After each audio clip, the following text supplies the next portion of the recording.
Hello everyone. Today we are going to get familiar with a new concept of chemistry, that is crystal field theory. It is from the coordination compounds chapter of chemistry class 12. So if you had watched my previous video, then you must be familiar with what is VBT.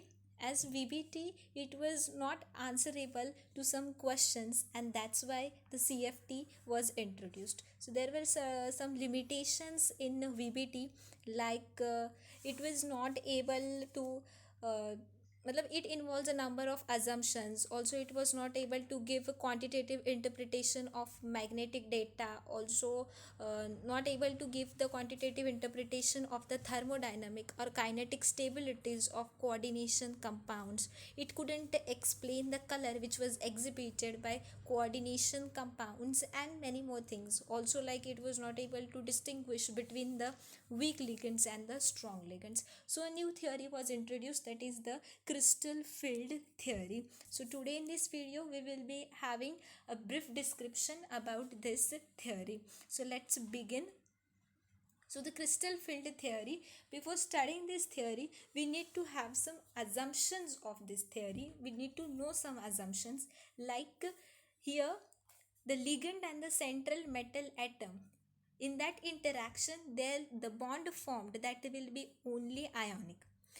Here there will be no explanation for covalent nature, as we are knowing that in VBT we just explained about, or it focused upon the coordinate bond, but in CFT, that is a crystal field theory, the whole the whole interaction, it is only based on the ionic nature. Also here you need to assume that the ligand and the central metal atom as the point charges. Here we will the CFT, it explains only the splitting of d orbitals. It does not have any comment on s and p orbitals. It will give you exact magnetic moment, but yes, somehow it gets failure in explaining the hybridization. So for hybridization you have to use the previous theory only, that is the VBT. So for finding out the hybridization, you are going to use the previous theory, that is your valence bond theory. So let's begin with the crystal field theory. So before getting familiar with that, I just want to tell you the thing that we will be learning CFT for two complexes, that are your octahedral complexes and your tetrahedral complexes. So let's not waste time and begin with it. So this is your CFT for octahedral complexes. Now octahedral complexes means what exactly? There will be 6 ligands. Okay, 6 ligands will be approaching. Like we are knowing the structure. This is your 4 ligands will be from this. This is your central metal atom, and one from upside and the other from downside. In this way 6 ligands will be approaching a central metal atom. Now we are familiar that the bonds which are present on this plane, they are called as the equatorial bonds, and the bonds which are above and below the plane, they are called as the axial bonds. Okay, so now these equatorial bonds and the axial bonds, if they are exactly same in size, then it is a perfect octahedral complex. If the axial bonds, and these bonds, if they are greater than the equatorial bond, then the geometry formed, that is the trigonal bipyramidal, and if axial is smaller than equatorial, then the geometry formed is pentagonal bipyramidal. For you, I can also draw the shapes, like trigonal bipyramidal is this, and your pentagonal bipyramidal is this.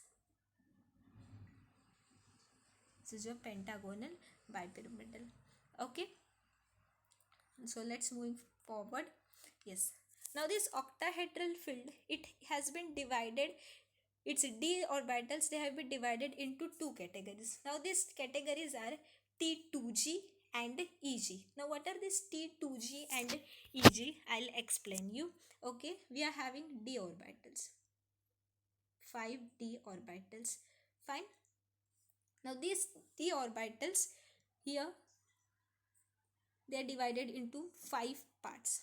Now the orbitals which belong between the axes, those which belong or those which lie between the axes, okay, they are on the equatorial plane, and those which belong between the axis, they they are called as your set of T2G. Okay, so I'll draw this for you. Suppose this is your x axis and this is your y axis. Then the orbital drawn between them will be dxy.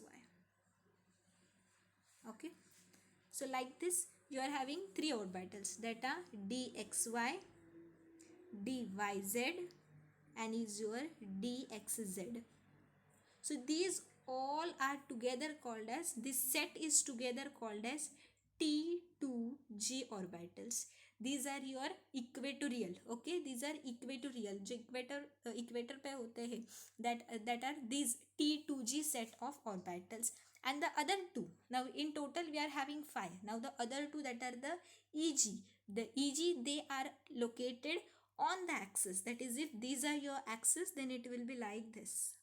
And like this we are having two orbitals that are your dx square minus y square, and this is your dz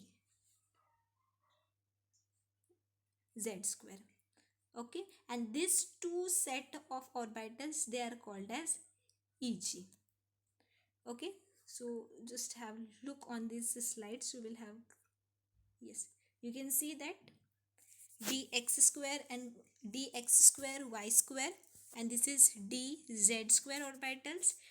Here they are EG, these two sets, they are togetherly called as EG orbitals, and these are your T2G orbitals. Okay, now we will first have a look on this Ml6 type coordination compound.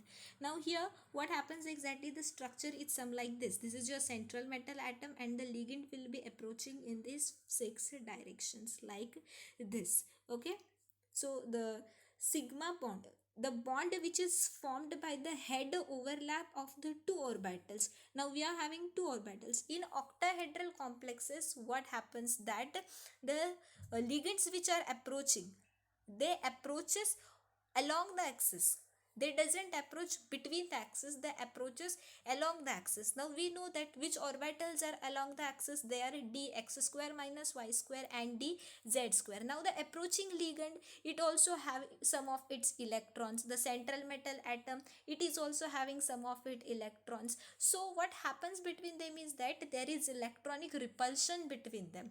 Okay, so when the ligands, they will approach this central metal atom, then due to this electronic repulsion there will be rise in these two orbitals, rise in the energy of these two orbitals. Okay, so this is what we are going to learn in CFT exactly. So fine, you can see some important points over here, like the sigma bond which is formed by the head overlap of two orbitals. Matlab the bond which is formed by the overlap of these two orbitals, it is called as the sigma bond. The possible, the probable hybridization over here is sp3d2 or d2sp3. And as I told you, the orbitals which will be used over here, that are dz square and dx square minus d minus y square. Okay, now to make sigma bonds, ligands, they will approach along the axis only. There will be maximum repulsion between the metal electrons and the ligand electrons, as I had told you earlier. So this is the diagram.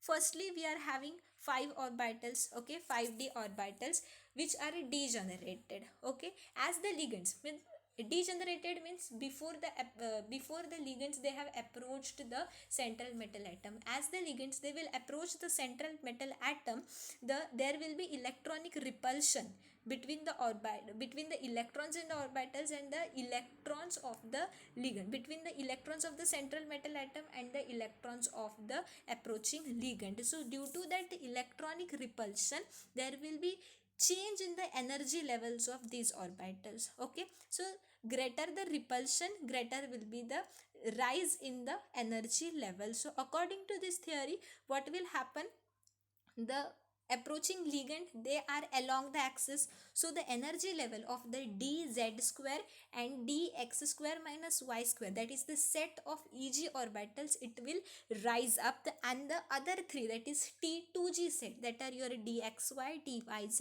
and dxz, that is the set of T2g orbitals, they will come down. So this is what the CFT wants to explain exactly. Now the calculation of CFSE. CFSE is nothing but your crystal field splitting energy. Now we came to know that two orbitals will rise up, three orbitals will come down. So the difference between them, can you see this difference between them? This is your EG, this is your T2G, and this is what was your exactly first one. Okay, so the difference between them, this is called as your delta naught. What delta naught? This difference is delta, and naught is represented as it is the octahedral complex. So we use the subscript naught. So delta naught, this distance is called as delta naught. If we took the average of them, so the average, it is called as your barycenter. Let me show you it in the diagram. So this is your barycenter. These degenerated d orbitals, after they got split up, okay, when the ligands they will approach, they get split up, and whatever the difference between their energy level, we call it as a delta naught. You can see the elaboration of it, that there are total 5 orbitals, they get splitted into 2 as Eg and 3 as T2g. Energy above and below barycenter, it has to be same only. Now the factor which is to be multiplied to a number of electrons to calculate the CFSE are minus 0.4 for T2g electron, and for Eg electron it is plus 0.6, which we have forgotten to denote over here in the slides. I just write it for you. That is plus 0. It's 0.6. Okay, in this octahedral complex. The note which we have provided over here is that the more strong filled ligand you take, the more electronic repulsion, thus more splitting of d orbitals. So splitting of a d orbital will depend on the ligand field strength. This is something different point, I'll explain you it later. First just calculate this crystal field splitting energy. So how you will calculate the energy? Let's have a clear slide. Okay, blank slide. I'll write it over here. Firstly, there were 5 orbitals. Let's consider it like this. 2 went up, 3 are down. Here what they have provided, it is a delta naught. This is your barycenter, okay? Now what you need this and you need this. So how will you find that? The data is already provided in your NCERTs, but the best way to remember is that, see, in total you are having 5 orbitals. So consider 5 as numerator. Among these 5, how many went up? 2 went up. So what was the remaining? It's 3. Okay, the remaining is 3. So what will be its answer? Its answer will be 0.6. It's 0.6. As you know that they went up, it means there is increase in their energy. So the symbol will be positive, increase in energy. Okay, so and this with this set is Eg, this set is your Eg. So how will you calculate that? It will be 2 multiplied by, because these are 2 orbitals, so 2 multiplied by 0.6. This will be your plus 1.2. Okay, now we will calculate it for the downside part. That is, downside there were, first of all, your 5 total orbitals. Among them 3 went down, so 2 were remaining. Answer is your 0.4. And as the energy level it decreased, so negative, that is minus. Now downside we were having total 3 orbitals, that is 3 into 0.4 will be your equal to, this is minus 0.4 na? So it will become minus 1.2. Also you can now see that we got answer plus 1.2 plus minus 1.2. So your answer is also 0.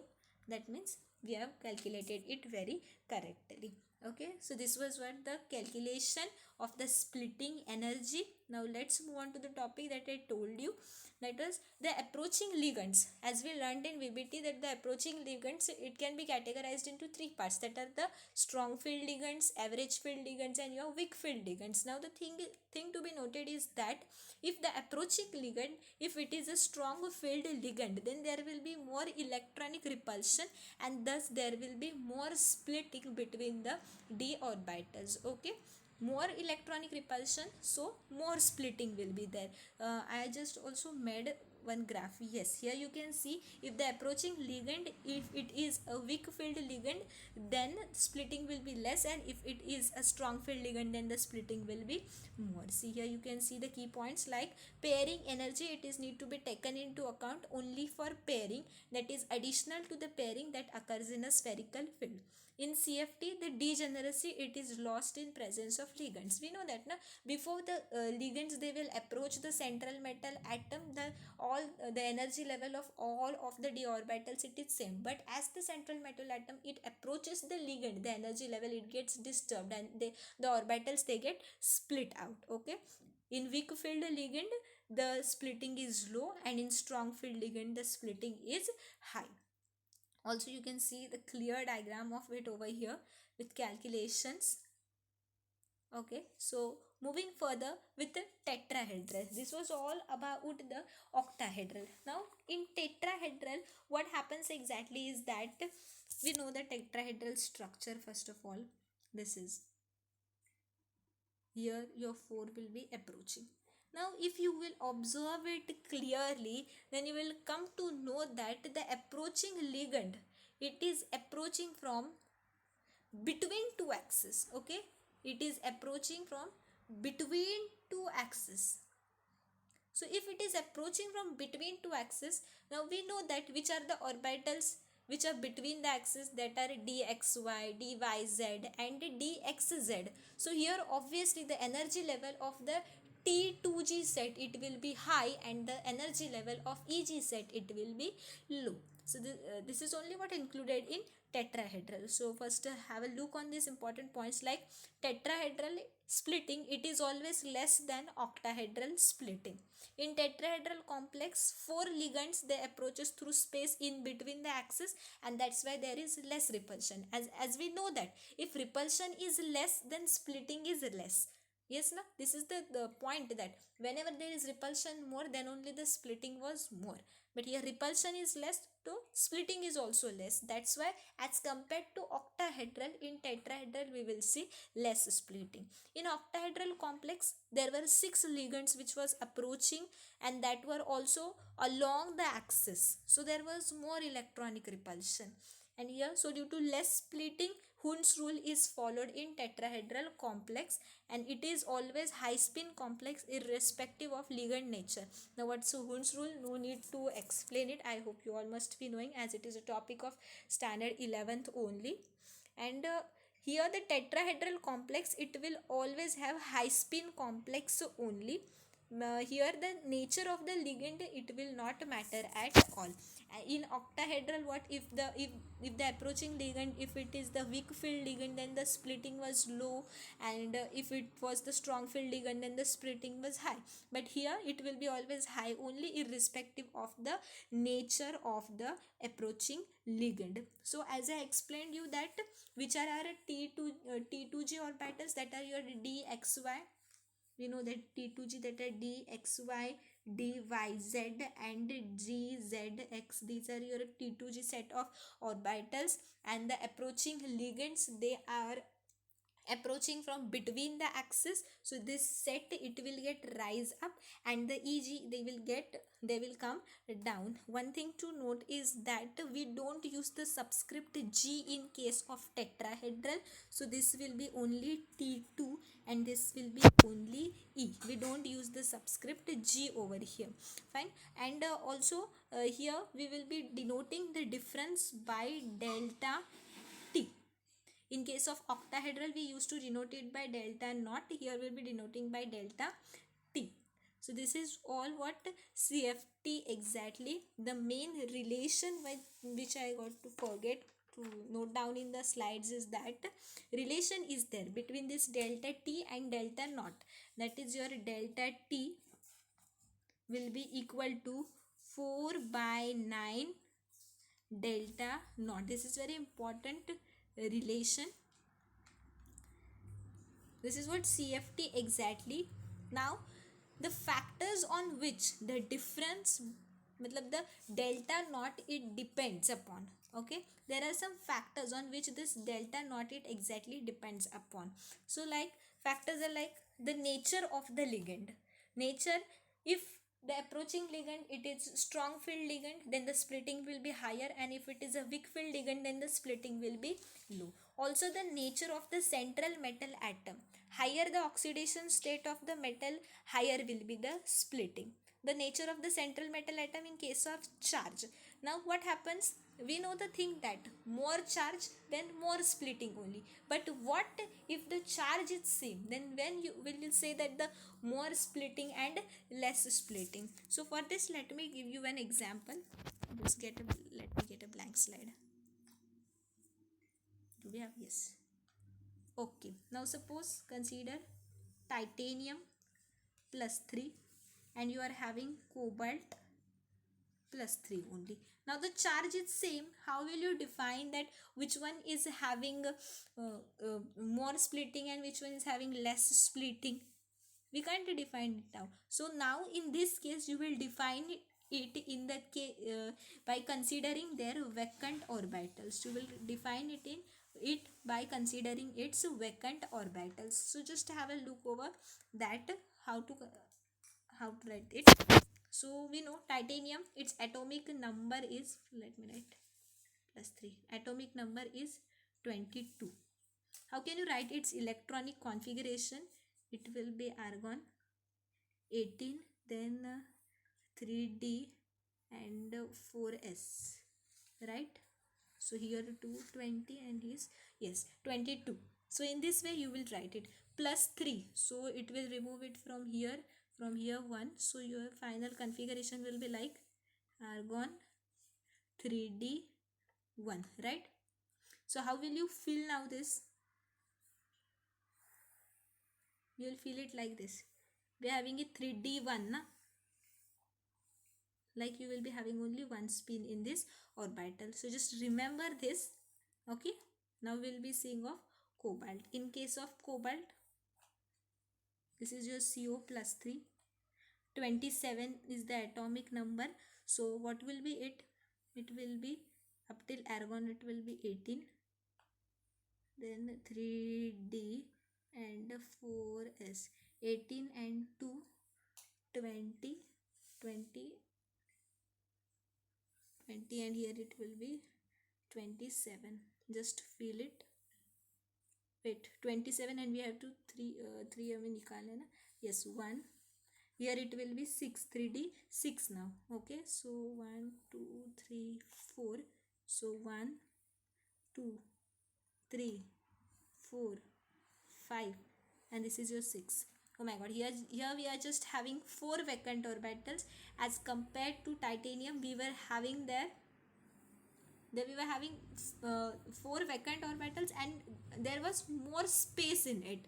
Okay, so in case of this, titanium will show more splitting than your cobalt. So this was the point over there. And then the last point was that 5D it was greater than 4D was greater than 3D. Why? Because 5D it will be more diffused than 4D and 3D. So it will show more splitting only. So the more will be the diffusion, more will be the splitting over there. So this is what your crystal field theory exactly. But however, this theory it also proved to show some or showed some limitations. Like it was firstly successful in explaining the formation, also the structures, color, and the magnetic properties of coordination compounds. But somehow we need to assume that the ligands as point charges. Also, it followed that the anionic ligands they should exert the greatest splitting effect. Then the anionic ligands, they were actually found at the low end of the spectrochemical series.